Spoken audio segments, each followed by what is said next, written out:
ये कहानी है लक्ष्मी की, जो सेठ बलदेव सहानी के घर की लक्ष्मी थी। लक्ष्मी के 3 भाई थे, जो गांव के साहूकार थे। तीनों के तीनों हट्टे कट्टे और तंदुरुस्त थे, और लक्ष्मी अपने तीनों भाइयों की जान थी। जब लक्ष्मी 18 वर्ष की हुई, तो सेठ जी ने लक्ष्मी के विवाह के लिए घर में पंडित जी को बुलाया। यजमान, बेटिया की कुंडली जिस युवक से मिल रही है, वो एक बहुत ही साधारण परिवार का है। अरे उससे क्या फर्क पड़ता है, हम तो अपनी बेटी को अपने घर ही रखने वाले हैं। हमें तो घर जमाई चाहिए। लेकिन यजमान, मुझे नहीं लगता कि ऐसा कुछ संभव है। ये युवक घर जमाई नहीं बनेगा। तभी सेठ जी की बेटी सेठ जी के पास आई और उनके कानों में कुछ फुसफुसाई। उसकी बातें सुनकर सेठ जी के चेहरे पर मुस्कान आ गई। ठीक है पंडित जी, आप शादी की बात आगे बढ़ाइए। और फिर कुछ महीनों में लक्ष्मी की शादी एक बहुत ही साधारण युवक विमल से हुई। शुरू में दोनों की अच्छी बन रही थी, और विमल की माँ सरिता भी बहुत खुश थी। एक दिन सोते वक्त लक्ष्मी ने विमल से बात की। ना इस घर में ढंग का सोफा है, ना गद्देदार पलंग, और ना ही टीवी। ए जी, आप मेरे साथ मेरे पापा के घर चलिए ना, वहाँ सब कुछ है। नहीं लक्ष्मी, अब यही तुम्हारा घर है। तुम्हें इसी घर में रहने की आदत डालनी होगी। उस दिन के बाद लक्ष्मी हर छोटी छोटी बातों पे विमल से झगड़ा किया करती। उनके बीच बात इतनी बिगड़ गई कि अब लक्ष्मी कभी बेलन तो कभी बर्तन फेंक फेंक कर विमल को मारती। विमल बेटा, ये क्या है? तुम दोनों ऐसे लड़ क्यों रहे हो? माँ, ये रट लगाए बैठी है कि मैं भी इसके साथ इसके बाप के घर में जाकर रहूं, घर जमाई बनकर। भला मैं ये कैसे कर सकता हूँ? और इसीलिए हमारी रोज अनबन होती है। एक काम कर, तू उसे अच्छे से समझा कि अब यही उसका घर है। अगले दिन फिर से लक्ष्मी विमल को अपने घर चलने के लिए जोर डालने लगी। आप मेरे साथ मेरे घर चलिए। आपको यहाँ गरीबों की तरह जीने की कोई जरूरत नहीं है। मेरे पापा के पास सब कुछ है। मैंने तुम्हें कितनी बार बोला है, मैं घर जमाई नहीं बनना चाहता हूँ। अगर आप खुद से मेरे साथ नहीं चलोगे, तो मैं मेरे भाइयों से बोलकर आपको जबरदस्ती यहाँ से उठवा लूंगी। बहू की ये बात सुनकर सरिता को अपने बेटे की चिंता सताने लगी। इसके तीनों भाई तो इतने शक्तिशाली है, मेरे बेटे का क्या हाल होगा? ये मैंने क्या कर दिया? इससे अच्छा तो किसी गरीब की बेटी ब्याह लाती, कम से कम कोई आफत तो नहीं आती। अब सिर्फ बाबा जी ही मेरी मदद कर सकते हैं। सरिता बहुत दूर एक बाबा जी के पास गई और उन्हें अपनी पूरी दुख भरी दास्तान बताई।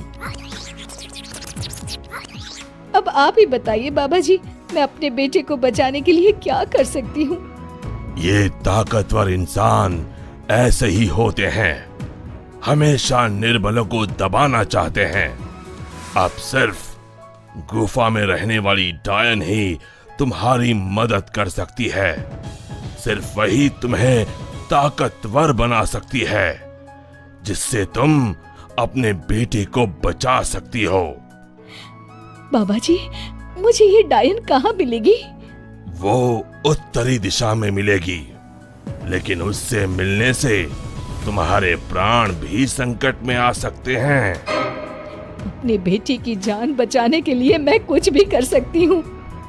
सरिता उत्तरी दिशा में निकल पड़ी और गुफा तक पहुँचते पहुँचते उसे रात हो गई। कोई है यहाँ? क्या आज एक इंसान यहाँ खुद चलकर आया है? वो भी मेरा खाना बनने। मैं आपसे मिलने आई हूँ। मिलने? मुझसे? हाँ। वो भी खुद चल के? बताओ बताओ क्या बात है? सरिता ने डायन को अपनी कहानी सुनाई।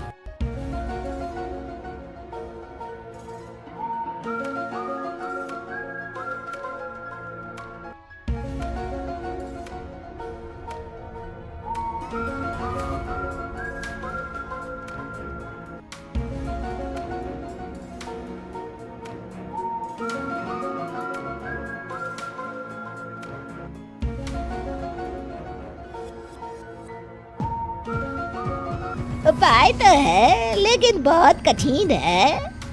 मैं अपने बेटे को बचाने के लिए कुछ भी कर लूंगी। तुम्हें मेरा श्राप अपने ऊपर लेना होगा, जिससे मेरी सारी शक्तियाँ तुम में आ जाएंगी। तब मैं आजाद हो जाऊंगी और तुम डायन बनके यहीं गुफा में रहोगी और ना ही सूरज की रोशनी में निकल सकोगी बाहर, क्योंकि डायन की शक्तियाँ सिर्फ रात को ही काम करती हैं। क्या तुम्हें ये मंजूर है? विमल को बचाने के लिए अगर मुझे डायन भी बनना पड़े तो मंजूर है। डायन ने कुछ जादू किया और डायन की सारी शक्तियां सरिता में चली गईं और अब डायन आजाद होकर एक औरत बन गई और सरिता डायन बन गई। यहाँ पूरा दिन हो गया था। विमल ने गांव में जाकर माँ को ढूंढा, लेकिन माँ कहीं नहीं मिली। रात को वो घर पहुंचा तभी लक्ष्मी उस पर बरस गई।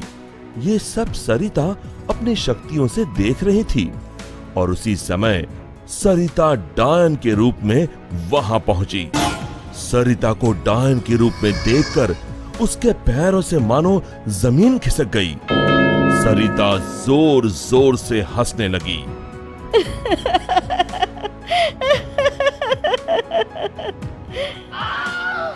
हालतू जलालतू आई बला को टालतू, हालतू जलालतू आई बला को टालतू, हालतू जलालतू आई बला को टालतू, हालतू जलालतू आई बला को टालतू, हालतू जलालतू आई बला को टालतू। जैसे तैसे रात को लक्ष्मी सो गई और सुबह होते ही अभी अपने भाइयों को बताती हूँ कि आपने मुझे बेलन से मारा। लक्ष्मी दरवाजे से पांव बाहर डाल ही रही थी कि सरिता ने अपने हाथ लंबे कर कर लक्ष्मी के पांव पकड़ लिए। अब तुम इस चौखट के बाहर बिल्कुल नहीं जाओगी।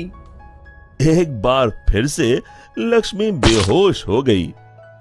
अब जब भी लक्ष्मी कुछ बेतुका करने जाती थी, सरिता बीच में आकर अपने बेटे को बचा लेती और बेचारी लक्ष्मी डायन से डरकर घर के कोने में दुबक कर बैठी रहती।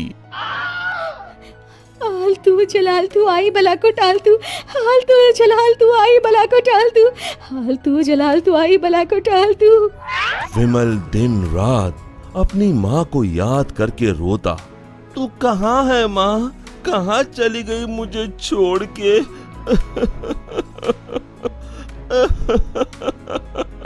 बेटा विमल, मैं यही हूँ तेरे पास, लेकिन इस डायन के रूप में। ये सब सुन विमल बहुत डर जाता है। डर मत बेटा, बस मुझसे तेरा दुख नहीं देखा जा रहा था, इसलिए मुझे ये सब करना पड़ा।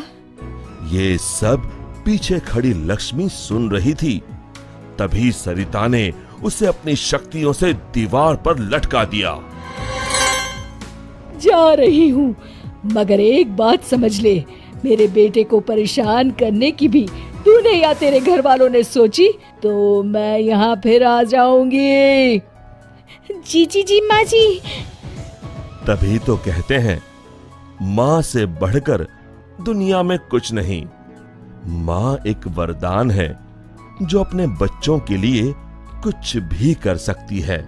दोस्तों, हमें उम्मीद है कि आपको हमारी ये कहानी पसंद आई होगी।